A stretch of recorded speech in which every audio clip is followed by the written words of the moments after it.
there. Okay, Amador, we're going to start off now, and why don't you just tell us your name and when did you first come to Redondo Beach? My name is Amador Espinosa, and I've been here 80 years. First year and a half, why we lived away from here, Gardena area in Torrance, I believe. But 80 years I've been here since, and we used to live right across the street from where we are now. And how were your houses then? What kind of where did you live? And Everybody had one bed, one bath, 2 bedrooms or one bath, most of them, and that's about the way it was. They were all small family homes, and even if you had half a dozen kids, you managed, Yeah. Did you? How many kids were in your family? There were 4 boys. 4 boys. So everybody had to. My mother had. Boys? Yeah, so that was good. My mother should have had a girl, but just worked out for the 4 of us, and I was the oldest in the family. And but we lived here in this vicinity here I guess all my life I've lived here. Was it as built up now as it is? Oh God, no! We had a lot of open space. It was really nice, even though we were poor. Everybody was poor then. It was around depression time. When. But it was good. We got by. Mm-hmm. And where did the city go to? Now, was it just this area down here around where the city hall is? How far toward Torrance did the city go? We went down to. We could have had some of the Torrance territory to the east, and we could have had some of the Torrance Beach. But at that time, the people that were in the positions where take this over, why they didn't. I guess they didn't want the area. Big mistake, and. But so we went north to Hermosa, the border there, and south down to the Riviera, and east to Hawthorne Boulevard. Now, when there was a possibility of taking over Torrance Beach, was that in the 30s, or when was that? I don't remember. Probably before. Now, we had that little area over here on Avenue C, which was county territory, just a little strip. Mm-hmm. And we got that just even after I came to work for the city. Nobody wanted. Now, the original Redondo Beach, when you first came here, was just down in the downtown area. When did Redondo take over the whole north side? Well, he always had it, but nobody wanted to live in North Redondo. It was kind of like I don't know what you would call it, but it was just fields and people that raised cattle and horses and chickens. We had chickens over here on the Lena, on the 500 block. Did every house have a little group of chickens? No, just whoever wanted. We go down to the place and what do you call it? The granary, and get feed for the chickens. We had Dobrik's. Dobrik's was on Pacific Avenue and Bonita. Then there was another one on Francisca and Pacific Avenue, a large place, big building. I don't know whatever happened to that. And then Dobrik's went over there on Torrance Boulevard. And these places sold feed from farm animals? Yes. And people would go buy their feed for their animals for that. Now, when you lived in this general area, you say you lived in the area of City Hall right now? Yeah, I lived When we lived across the street, I was just a kid, little kid, and this was the high school, the boys, like the boys' gym type thing, and they'd have football games here, and it was all wide open, and so you could see from here from the house. So where we are now, which is the City Hall complex, was the gymnasium for the boys from the high school. Yeah, and then they built a gym over there where it is now, and off of Diamond. And then years later, they built the girls' gym up there, because the girls' gym was located here until they went up to where they are. And then the city got the property after they moved up there, and here we are. Yeah. When they built the City Hall, were you working for the city when they built the City Hall? When they built the City Hall here? Yeah. I was working. I went to work for City Hall when we were on Emerald and Bonita. The police department was in the back, and City Hall was there, and they built this place for us. We came here, and then condemned City Hall, and then they went to the building which was housed by the Bank of America on Pacific Avenue, and I believe it was Coral Way, in south of Emerald, and it was on the west side of the street. They had the city offices were there until they came here, and so we were here first. I mean, the police department. Now, when we talked before, you mentioned that you did not live south of Torrance Boulevard. Why is that? They wouldn't allow us. And there was a real estate man that told my brother that they wouldn't allow. Well, all we had then was Mexicans in Redondo, Mexicans and the Japanese, the farmers, flower growers, and but they wouldn't allow us to live on the other side of south of Torrance Blvd. And then some gal that I saw at the 100th reunion or anniversary of the high school kind of confirmed that. She told me when her brother got out of the service, he tried to rent an apartment over there, and it didn't work. When did you go to the high school?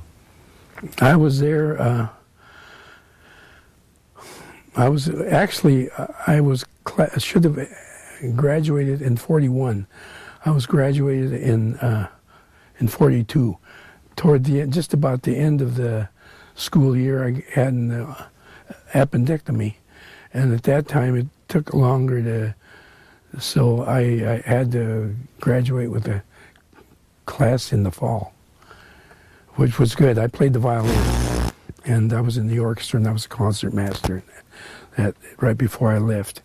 And Redondo had a good high school orchestra, and the band. And I'm getting off track. Not at all. No, you're doing great. But so anyway, I was graduated in the class of 42 in June, and then in January of 43, I went in service, and Fort MacArthur and Keesler Field. Ended up in radio school in South Dakota. Mm-hmm. Now, when you mentioned that in 41 you were still in high school. Do you recall hearing about Pearl Harbor and how did the city and town react? Well, the breeze was still down here on Pacific Avenue, and when that occurred, why they immediately put out an extra, a newspaper, and they had the kids. We had a fellow by the name of Jeff Chrisman. He was in charge of the kids that delivered papers out in the street, the paper boys. And so they came into the neighborhoods and with their spiel about war declared, and then Japan attacks Pearl Harbor, and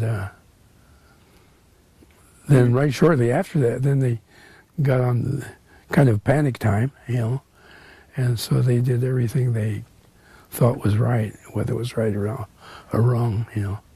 Well, they had the Japanese internment camps then. Did you know some of the Japanese people who were put in those camps? Oh, sure, because they went to school. I went to school with them. And in fact, there were 2 or 3 or maybe more that were at the thing at the high school at anniversary, 100th anniversary. And do you remember listening to the radio and Franklin Delano Roosevelt's speech about the bombing? Do you remember that? And I'm trying to remember, because before radio I had a crystal set, which people don't know anything about anymore. Yeah.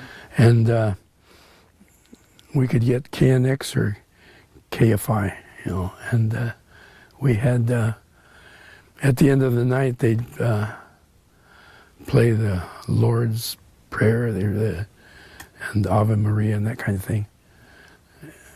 Well, tell us about signing up for the service. Did you sign up, or did you wait to be drafted? No, I waited to be drafted, because I was the oldest in my family. In fact, my mom wanted me home because I was kind of the head of the family. My father left us when I was 12. And so I kind of, I'm getting all choked up. Anyway, but I was drafted. And my friend lived down the street, Dick Creighton, and we went at the same time.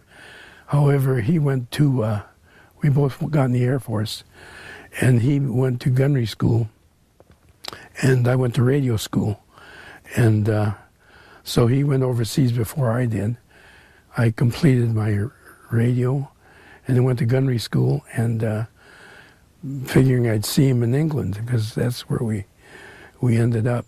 But by the time I got there, he had already been shot down, and I got a big story on him that from his pilot, because he flew with another crew, and so his pilot tried to contact, the family and everything. But were there many of your friends who were killed during the war, or many of the people yeah, there were. Redondo Beach? Yeah, we had one right off at Pearl Harbor.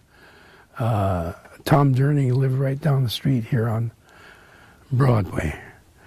And Francis Alverson lived on the 500 block. In fact, it was across the street from where we lived on, what was it? Alina. No, Francisca. Alina, yeah, Francisca. And that was about the time that Pearl Harbor was attacked, and they both got killed. I saw a thing on the History Channel here a few weeks ago, and it was one of the anniversaries of one of the wars. Anyway, I saw this, they brought up this monument thing about the people that had gotten killed, and they had 2 stones, and one of them was a guy that got killed in the war now, and the other one was Tom Durning. So, but then there I go again. Well, was in those days when the city people heard about some of the guys getting killed or wounded, how did the city was there parades or anything when they came back, or how did the city handle that? I don't remember any parades, although I was. They didn't have a parade when I came back, so I think they just came back and and just came back and to where we were when we left. And I worked at the Fox Redondo, and Jim Dixon used to be in the fire department here. And Jim got me the job. He and another guy were doing the marquee to begin with. And Jim, Bob Swanson, was going back east, so Jim asked me to work with marquee. And that was in '39. And from that start there, I worked 40 years with the theaters. And along about the same time that I was working here when I got back from the service.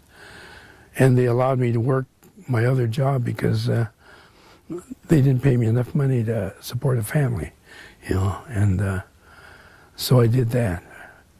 Now, was the Fox Redondo, was it the best theater around? What was it like? It was a great theater. They had a big mistake, tearing it down. But it was, now it's on the order of the Elks in Glendale. They have a theater just like the Fox Redondo there, which is still going. And it was a nice operation. We had 2 projectionists. I had to have 1,242 seats. You had to have over 1,200 seats. You had to have 2 projectionists, and one of them would work the lights, one would work the curtains, and they made a production out of it. Now you go into the theaters and just a blank screen. They flip the switch and the movie starts. But at that time they took pride, in what they did. Before the Fox Redondo, we had, I can't think of it at the moment, on the El Paseo, down toward the Plunge. Right before you got to the Plunge, there was a little theater where Nick Eisentraut started. Then they moved over to the Fox Redondo, but we had another theater before that. During your time in the Fox Redondo, was there any premieres held there? Or yeah, we had some, and but it kind of escapes me, that. But it was a class theater. I remember when I got hired, I had to go to they sent me to the dentist to have my teeth checked to see if, I don't know why. To make sure your smile was coming up? Yeah, and we had a fellow there that worked there, Louis Adlon. Louis Adlon was from Germany, and his father owned the Adlon Hotel in Berlin. I think it was the largest hotel. And Louis came here. I think they paid him $40 a week, and he didn't need the money. He came here and he drove a Rolls, and he dressed up and had a scarf, and really classy looking guy. And but he came and worked here for a while. And our last mission, we went to Berlin, and I thought about about Louis, and his dad. And later on, am I rambling? By the way, I saw an article here a couple of years ago from a Jewish man that had written in the Times about Mr. Adlon, Louis' father, when the time of the war, they saw what was coming, so Louis' dad gave him a letter of recommendation, and he came over here and worked the hotels. But so I thought that was nice, Now, before the war, there's the Plunge, and old downtown Redondo, that's no longer there anymore. Well, you know what? Underneath all that tar and stuff of pavement out are the pools are still there. They just covered them up. They just covered where the pools were, and went from there. So they just filled them in? And Just filled in. They're there. If they're, well, just like the railroad tracks out here, when they were working on out in the street here, they saw the tracks were still there, and the streetcar used to go across down Diamond and Caddy Corner southwest, where that coffee place is down here. That used to be the cleanest, but the streetcar came around the corner there, up Diamond, to go to L.A. And then there was one that went down Playa del Rey. They went down along the beach. Mm-hmm. Now, where was the end of the track? Did it continue out of Redondo, or did it end here in Redondo? The track ended up down there at where the county strip was, down the Avenue C, or I think they called it Clifton Heights then. And that's as far, it went there and then back. And over here where on Francisca and, where the shopping center is, there was like a car barn there. And they would service streetcars there. They had a thing where they turned the streetcar around like San Francisco. And they'd serve, and then they'd go on their way. But that was one place where they brought them in for service. And the Plunge and other things, when you were a kid, what did you do for fun as a kid? We'd go into the Plunge and watch. They wouldn't allow us. They wouldn't allow us in there because we were Mexican, I guess, because that's all we had, Mexicans and the Japanese people. So I had a cousin, light complected guy, and used to get a kick out of it because they let him in because he looked white, and so he used to get a kick out of that. He could go into the Plunge, and we were on the outside looking in, But that was all right. I didn't know how to swim anyway. Did you make use of the beach at all as a kid, or? No, I didn't. My brothers, everybody else did. When beach time came, I was working at the Fox Redondo, and during the summer, rather than go to the beach, we'd just go hang out at the theater, and that was about it. My brothers and everybody else went to the beach, Now, after the war, you came back in 1945 or 46. What did you do then? 45, I went back to work at the theaters. And Mrs. Neblett,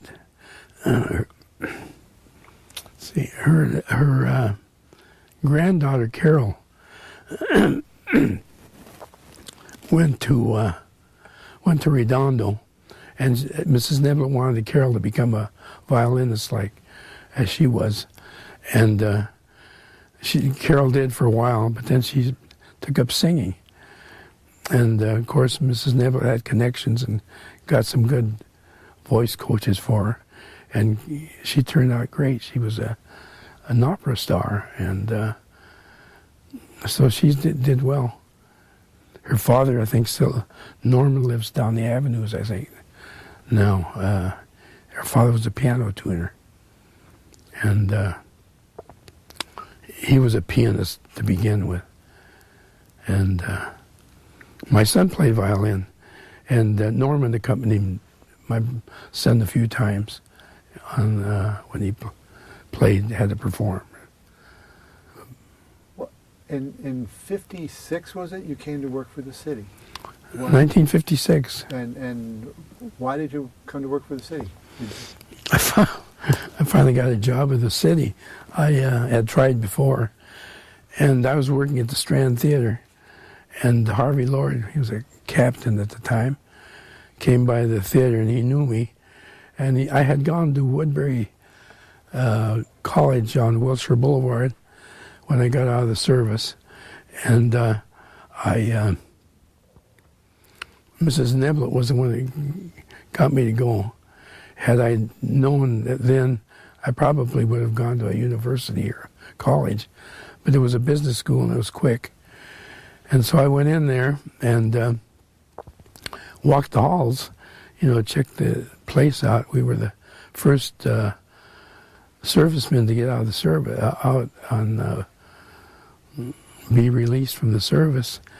And so I went to Woodbury, and I went upstairs to the second floor, walked down the hall, and I saw all these gals in there. And it was a shorthand class. So that's for me, So I went in there, and I took shorthand. And then that's how I got my job here. I was the first Mexican and secretary with the city. Before the city had its own trash collection, and they had no Mexicans working in the city offices. And Harvey, when I got hired, Harvey came by the theater and asked me how I'd like to come to work for the city, because he knew I knew shorthand. So I said, sure, why not? So he says, when you go down to this police department, you go ask for the chief, and don't tell anybody why you're there. And so I did. Am I running? No, anyway, so I did, and he hired me. I had my resume. At that time, we didn't, wasn't the time of resumes, but we didn't, that was early on. But at this business thing, they made you make up a resume. So he hired me, and he told me what plans they had for me, with the department. And but shortly after that, not less than a year, why the chief retired, and so the plans didn't work out. I had another chief, Kurt Richardson, and he. When I came to work at the department, one of the local fraternal organizations was having a membership drive, and so one of the fellas got me an application and to join because they were looking for members. So I think it was a $25 fee I paid and submitted. And I got a letter back from them telling them that their board hadn't accepted me as a member. In fact, I've got the letter. I kept the letter and all that stuff because sometimes people hear you talk about things and maybe you're just talking. But I kept all the stuff. And so I didn't join that organization. And then about the same time, I thought I'd become a police officer. And so I took the exam over at the American Legion. They did it over there, and the exam to me was easier than the one that I had finally took for the job as secretary. And so they called the names of all the people that had passed, and they called my name along with a bunch of others, and they put us in another room. And then pretty soon, they came and got me and told me that they had made a mistake, that I hadn't passed. And that was before people knew anything about suing or doing attorneys and all that baloney. Anyway, so that was fine because I already had my job. And my chief told me that the reason was that in their charter at that time they didn't allow other nationalities in there. And but he said, if you're really interested, you know, you could start your own Elks Club. That was kind of, oops. Anyway, but anyway, that was the way it was then. And what else was I going to say? Well, there was, but in those days, there was, of course, some white people lived in Redondo Beach and a lot of people of Mexican heritage. Were there any other groups that lived in town? We had one black family, great family, the Glenns. Dave, the father, had a shoe shine place right next to the D&D drugstore on Pacific Avenue. And Willie, and there were at least four boys, and 3 girls. But that was the only family we had. We had a Reverend Thiergood, who had his shoe shine little spot there right around the corner on Emerald, right next to the D&D. And he used to shine shoes there also. And on Sundays, he'd get all dressed up, spats and the works, and he'd go he preached. He was a preacher. But those were the only people that that I can recall. But did he preach around here? Or No, he went to L.A., downtown. And but I never knew where, you know. And we had some other kind of colorful people down here. That Jeff Christman, and then we had the fellow they called him Peanuts. His name was Clyde Buchtel. He had been a carny, he worked at carnivals, and he always had all these little spiels, you know, that they use when they're trying to attract people. And he sold newspapers down here for Jeff. Then he went to Hermosa, but Hermosa is another story. But, tell me about the Japanese gardens, the Japanese families who had their farms. They were out there, the flowers. They had one right up Beryl, and a lot of them were out off of Sepulveda and Prospect in that area, they were dirt roads in. And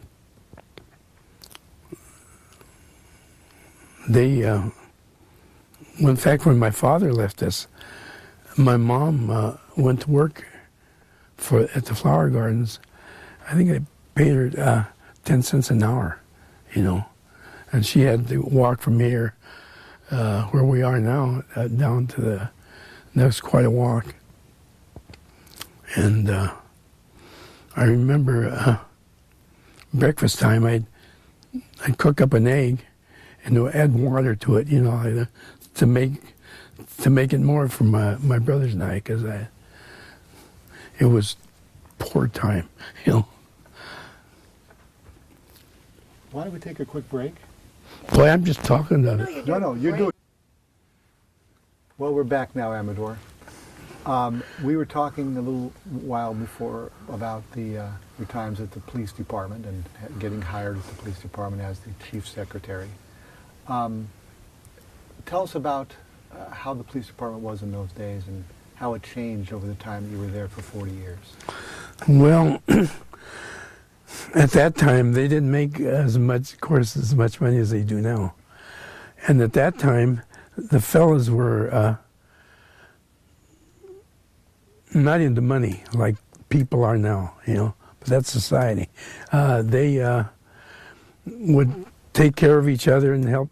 If they hurt themselves, they didn't go to state comp and that kind or whatever anymore. They just handled it themselves, and then they'd be working. They'd come right back to work because it was a small department, 15, 17 people or something like that. And yeah. were the patrol officers out as much as they are now, or has the job changed that much? Yeah, we had, but we didn't have radios early on. I mean, our communication came from L.A., and we had that light post down there on, I guess people have heard of it, by the Chamber of Commerce building, down at the bottom of the Hill of Emerald and Pacific Avenue. And so when they needed an officer, they would turn the light on, and the red light would shine. And that when I was working at the Fox Redondo, the officers that were working would tell me, they come into the movie and say, if you hear the horn, there would be a horn or see the light, call us so we can respond, you know. And but that was their only communication. And then we had what they called hot sheets that they would send out every day from LA, and they'd leave them in Hermosa. That was the main place. So we go pick up the hot sheets, and everybody had this little stolen vehicle thing, and put them in the cars, and go from there with that. But we didn't have that many officers. We had good officers. Now they didn't have a lot of them didn't have a lot of education, you know, but they had more. They had common sense, you know, that sometimes we have people that have never mind. We have people that, you know, they got a lot of paper, and but they don't have the common sense that the people had then, I don't think. And they're all dedicated, of course, but were all the police officers local guys? Yes. In fact, everybody, you had to live in town. And I have a cross directory from years back where it had everybody in Redondo. And it's a no-no now, but they had the people with their occupations, and they had the officers' names in there with the police officer, Redondo, well, just police officer because it was Redondo, and told where they lived and their phone numbers and everything. But things were different then, you know, and couldn't do that now. Do you think it helped to have the police officers living in town and knowing everybody? I think so. But it's gotten so out of hand. You have an emergency, some of those guys can't get here, you know. And but it's kind of worked out with, you know, they had a mutual aid thing with the other departments and all that kind of stuff. So that works out. Tell me about if we go back into the 30s again, when you were a kid living around City Hall here. Describe the neighborhoods. Just tell me what they were like. Well, you know, they were all small homes, cottages, and there's still a few of them left, and it wasn't the congestion that we have now, you know. And North Redondo, nobody wanted to live in North Redondo, you know, unless you had to, I guess. And like they said, it was the other side of the track. But there are a lot of good people over there that, you know, some of the kids became officers. And in fact, sometimes I'm talking to people, and it's I worked with different generations since I've been here, you know, with the city. I'm going on 50 years with the city. Of course, I retired in '93, December, and January I started volunteering. And I work harder now than when I was getting paid. But we were talking North Redondo, Mexican, we had put little Mexican population out there. And we had Mexican Independence Day. They would have, they call it a Jamaica. It was like a little bazaar or get-together, and they'd have make speeches. I've got an old program from that time. And we all had to get up and make a speech, and then they had our names and our, and my mother liked to get up and talk, and so she made a speech, and a lot of people in town. They had a little orchestra, then they'd have a little games, nothing mechanical or anything. That was before mechanical machines, I guess. But every 15th, 16th of September, they would have a thing out there, out around Carlson Lane. And now early on we had, I figure about 15 or 16 families in down in this area that used to live here, plus the ones that lived out north. And I went to Beryl School. What was Beryl School like in those days? Beryl School was a nice school like Redondo. It was a brick building, 2 stories, and downstairs we had the basement, the cafeteria, and there was a little machine there that to clean the erasers. I remember that because I had 2 teachers, Miss Holgate and Miss Lewis, who later became Mrs. Hassett. They knew we were poor, so my brother and I, after class, they'd give us the erasers, and we'd take them downstairs and clean the erasers on this little machine, and they'd always have a piece of cake or something, probably their dessert, when their lunch. But they always came up with something, Now, did Beryl Street have a big playground? And Yes, we had a reservoir. And I don't know if they ever did anything. That must have been before my time. But we had to go downstairs, and they had the baskets down there, the basketball. And just south of that was just an open field. And I had a friend, Albert Knott. In fact, Albert donated one of our pictures to the Historical Society, and somebody told me that my picture was on the wall, when I was a little guy.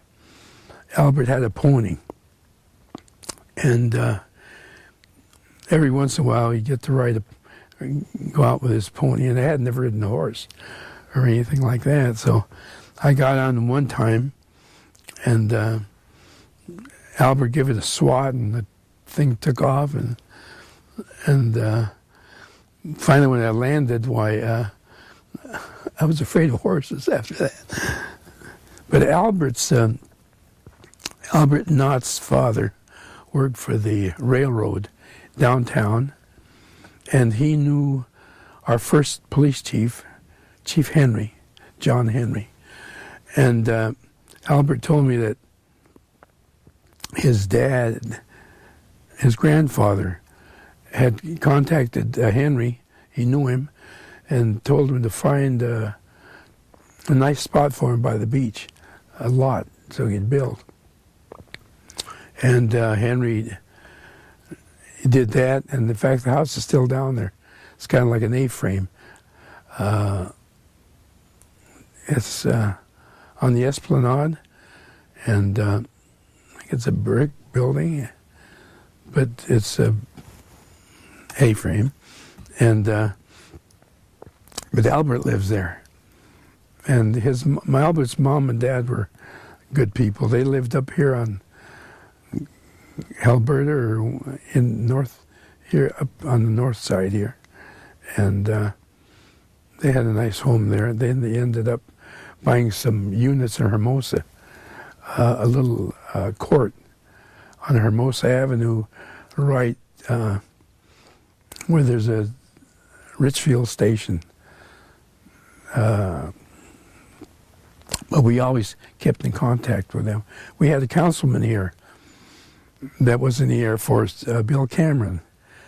And Bill lived right down the street, and he was our neighbor, as was another one,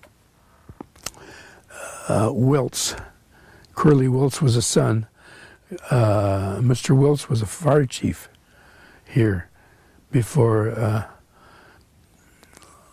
That was in the 40s, if I remember right. When, I guess.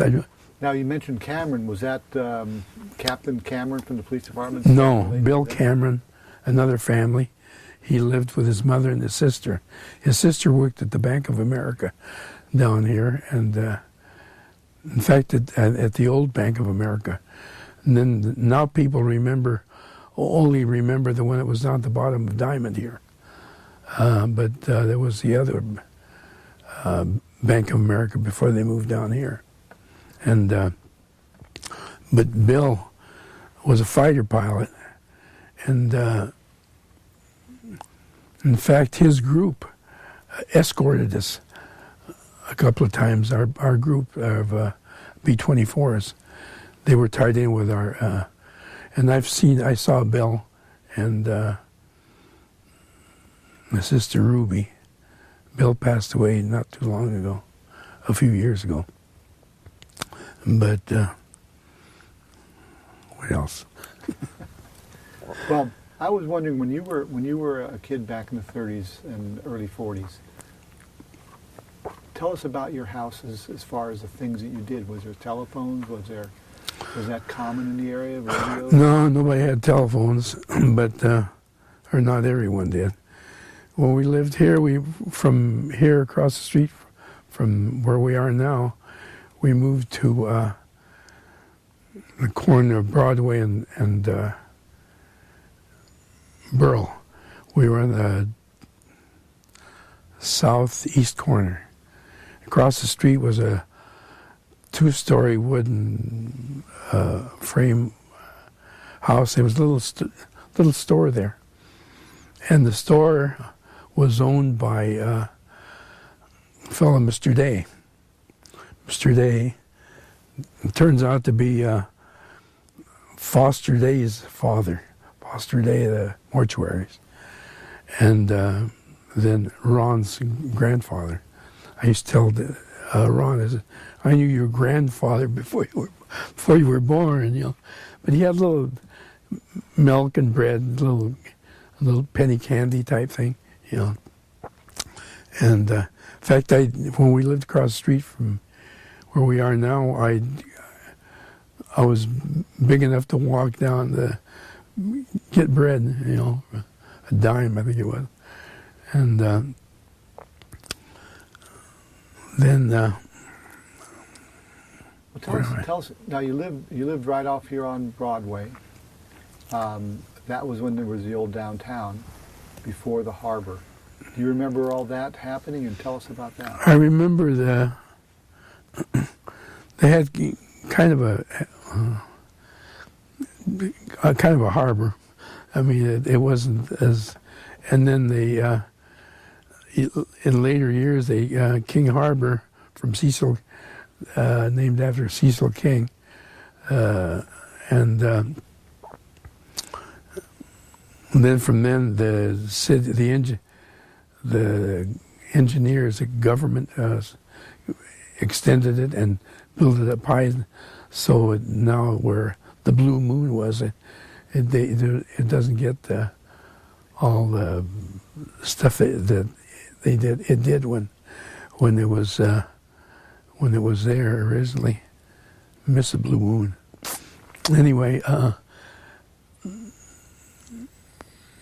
now the Fox Redondo. You go down the Fox Redondo from here, go down Diamond, and you'd hit Pacific Avenue, and then they would branch off to Pacific Avenue on the left, and what did I say, El Paseo on the right. But they were parallel, and on the Harbor Drive they used to, or Harbor Pacific. I'm getting all mixed up. On El Paseo, whenever they had any type of entertainment, they put up the little booths in there and close it off, at both ends. And I remember whenever they had any special occasions, they'd have a car from a railroad car, and they'd have displays in there. And they had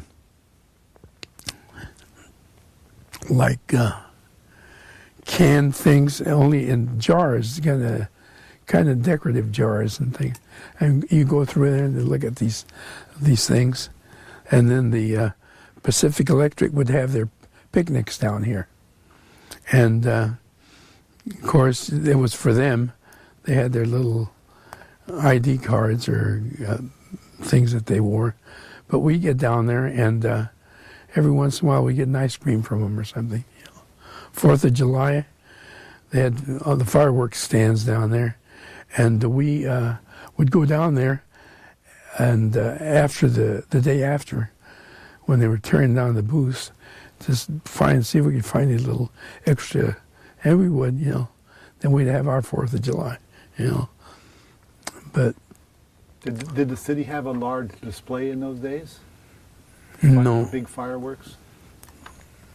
I just remember the local people throwing them on, but they throw them at ladies' feet, and no problem. No, I mean that it wasn't a big hassle. Were these the safe and sane fireworks, or what? Oh yeah, were they? of course. No, they were. Some of them were heavy duty. That what I considered then heavy duty. Then, what else was I going to tell you? Oh, we had our amusement center area. You've seen pictures of that. We had one neighbor that when I lived down on the Lena 500 block, they had a little booth, and they had all these strings tied to things on display there, and you paid a dime, I think, and then you pull a string whenever it came up with that, you won that. And then before that, we had it was after that, we had the gambling joints down there, and one of the guys that was an officer in our department worked down there at the Flip. He worked at one of the little gambling places, and I don't remember what kind of gambling it was, but the theater had the parking lot right behind it. It would be on El Paseo, and then the businesses, and behind that was a parking lot. And I worked the parking lot when I was working at the theater. That's where I learned to drive. We had one of the concessionaires, I guess, had a car, a touring car, and to turn it on, no key, it just had a little switch. So when he was in there working, while we're over here fooling around with his car, learning how to drive. Did he ever find out you were borrowing his car? No. It's just no big deal. We didn't go anyplace, just back it up, But we had that, and then. So what, other than the gambling places and the theater, what was the old downtown like? We had, of course, the roller coaster. That was still there when I was a kid, but then I don't remember what happened, burnt down or something. But anyway, going down past the theater, there was an alley west of the theaters, and then between the alley and the ocean, there were a row of houses and apartments. And in fact, Tommy Bowman lived down there when about the time that he took over the drugstore. And the boardwalk would go from here to Hermosa. And I'd go skating. We'd skate to Hermosa on the boardwalk, you know, as well as we could. But it was a straight shot, you know. There was nothing in the way. And there was, like they said, a boardwalk. It was boards. It wasn't concrete. It was boards. Mm-hmm. Well, things haven't changed that much then, because we still have the Strand. You know what? Yeah, and that and the Esplanade, and I remember there was some lattice work on the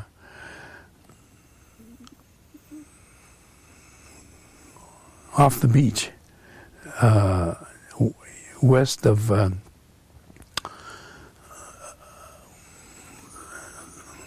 the Esplanade, west of the between the Esplanade and the ocean. Lattice work to keep the wind from protect the homes, you know, because they were all one-story homes then, and that seemed to work pretty good, I guess. Was the Fox Redondo the best, the most grand building in town? It sure was. We had the LJ Arms Hotel, which was down Diamond, down the bottom, where it curved off into Pacific Avenue. The LJ Arms was there, and that had the first elevator around these parts, and it was there for a lot of years after, you know, and but the Fox Redondo had originally was like a, I wouldn't say vaudeville, but anyway, they had stage shows, and they had an orchestra pit. In fact, I have a music stand from the Fox Redondo. I played the violin. Maybe I mentioned that, but and I didn't have a music stand, so I took one, and I could have had more, but I just took the one that's still home, and I keep everything. I got a little apartment, and you have to walk around the boxes. I have stuff from working for the city when we were at the other city hall. That's how I got those pictures. They were throwing all that stuff out, you know, and I confiscated the negatives, and I showed them the chief then, and he says, "Well, let me look through them." So he looked through them, and he then said, "Here, you can have them." He said, I took what I wanted, and he made up a book at that time that from some of those pictures, you know, that. Am I going to? We're doing fine. In 5 minutes. I don't want to. 5 more minutes. Well, I think what I should ask you now, sort of to wrap it up, Amador, is we've talked about a lot of different things. Is there anything that that we haven't touched on that you want to make sure we cover? No,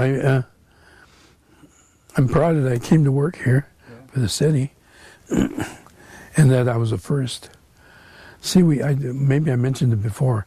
The only Mexican people that worked for the city was when we had the trash collection. The city had that, and then they farmed it out. Now then, when that was terminated, those fellas, they gave them other jobs to stay with the city, and then I was here. It was kind of a big shot because I worked for the city, you know, and but I like to see what I'm happy to see what I see now with all these people from all these different places. Now they can't say it's all Mexican, because that reminds me of another thing that was kind of funny. when I was young, they didn't like us here because we were Mexican. And down there in Mexico, people didn't like us because they called us, had the name Pocho. I don't exactly know what that, except that we were from here. And so nobody liked us here nor there. And now they're all here, you know, which is good, I guess. But I remember when they used to kind of get on you because you were from here, you know, and here because you were what you were, you know. But it's all kind of... One last question for you. You spent time in Europe, of course, during the war and done some traveling. What about Redondo Beach you think is special? Everything. I like Redondo Beach. Well, you see what's happening. Everybody wants Redondo Beach, and then these people that leave Redondo Beach, they wish they hadn't, because they can't come back. You know, if they're the average person, you know, and even people now that are selling their homes for all these big prices, and money, you know, but you got Redondo, and they don't realize that. And what else was I going to say? Something enlightening, but I can't think of anything. Well, thank you very much, Amador. You did a great job. You're welcome. Appreciate you taking the time. If I think of something, I'll call you. Okay.